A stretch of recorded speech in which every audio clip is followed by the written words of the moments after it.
நம்ம நாட்டை மாற்ற போகிறது தளபதி தான். அதனால் தளபதி தான் வருவார்.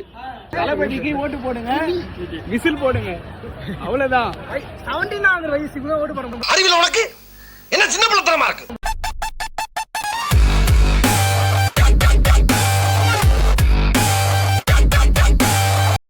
வரப்போற 2026 தேர்தலில் யார் சிஎம் வந்தா உங்களுக்கு நல்லா இருக்கும்னு நினைக்கிறீங்க? நம்ம டிவிக்கே தலைவர் விஜய் வந்தால் தான் நல்லா இருக்கும். எதனால டிவிக்கு? புது மாற்றம் வேணும்ல. ஆமா, போட்டத்துக்கே போட்டோம்னா ஒன்றுமே நடக்க போகிறதில்ல மக்களுக்கு. புது மாற்றம் வந்தால் தானே மக்களுக்கு என்ன செய்வாங்க எதுவுமே தெரியும். சொன்னதே சொல்லிக்கிட்டே இருக்காங்க தவிர மற்றபடி ஒன்றும் நடக்கலைங்க. புது மாற்றம் வந்தால் தானே அவங்கள எதாவது பண்ணுவாங்க செய்வாங்கன்னு பார்க்க முடியும் உங்களுக்கு. அதனால தான் இப்போ 2026 டிவிக்கே வரணும்னு சொல்லிட்டு நாங்கள் ஆதரவு. அதை ஏற்கனவே நம்ம பல சென்னையினுடைய திட்டங்களை பார்க்குறோம். அந்த திட்டங்கள்லாம் சிறப்பாக இருக்குது. அதனால் மீண்டுமா திரு மு க ஸ்டாலின் அவர்கள் வந்தால் இந்த தமிழகம் புதிய ஒரு தமிழகமாக இன்னும் மெருகேறி இருக்கும்னு நம்பிக்கிறோம். திமுக கட்சியே இருந்தால் போதும், மற்ற கட்சி தேவை கிடையாது. விஜய் வந்து எதிர்பார்க்குறோம்பா, நல்லா இருக்குன்ட்டு. எதனால? இத்தனை வருஷமா 2 பேர் தான் மாற்றி போட்டோம். புதுசாக ஒருத்தருக்கு போட்டு பார்க்கலாம். அவர் வந்த மக்களுக்கு என்ன செய்யறாருன்னு தெரியணும்ல. யார் நடுநிலைமையோடு இருப்பாங்க அப்படின்னு பார்க்கும்போது நம்ம தமிழ்நாட்டை பொறுத்த வரைக்கும் தளபதி தான். மு க ஸ்டாலின் வந்தால் தான் நல்லா இருக்கும். தளபதி மு க ஸ்டாலின் அவர்கள் வந்தால் நல்லா இருக்கும்ன்றது என்னுடைய கருத்து.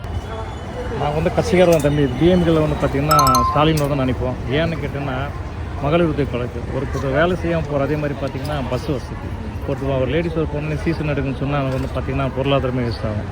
நாங்கள் டிவிக்கே தான்ப்பா. எதனால? புது மாற்றம் வரணும்ல, அதனால் புதிய தலைமுறை மாற்றம் வரணும். டிவிக்கே மட்டும்தான் ஓட்டு போடுவோம்.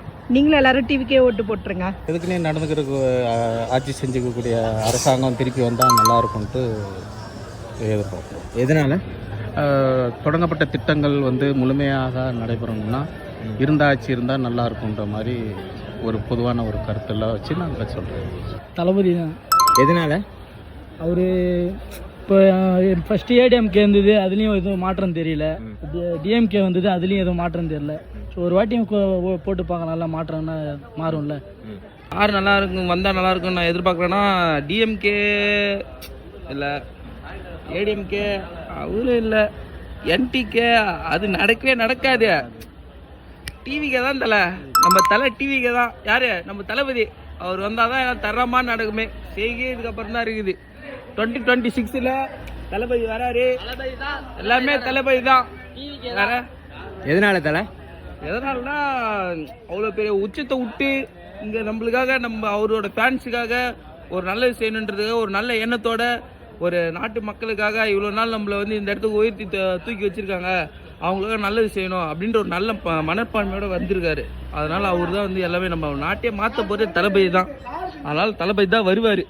2026 யார்? நம்ம தளபதி தான் வருவார். நான் சொல்கிறேன் தளபதி தான். நீ நான் சொல்கிறேன் தளபதி தான். டிவிக்கே தான் தலை. வேறு எதுவுமே கிடையாது. சும்மா அந்த ஏடிஎம்கே டிஎம்கே எல்லாம் கிடையாது. டிவிக்கே என்னன்னு தெரியுமா? தமிழக வெற்றி கழகம் நம்மளுக்கு தான் போடுறோம் ஓட்டு எல்லாரும். என்னது 2026 அதேமாரி வருகிற 23ஆம் தேதி எல்லாரும் சட்டமன்ற தேர்தலில் டிவிகேவுக்கு ஓட்டு போடுறீங்க. பட்டனை நல்லா அழுத்தி போடுங்க, சரியா? ஒரு அழுத்து அழுத்தாதீங்க, 4-3 அழுத்து போடுங்க. எக்ஸ்ட்ரா 4-5 ஓட்டு விழும். விஜய் தான் ப்ரோ.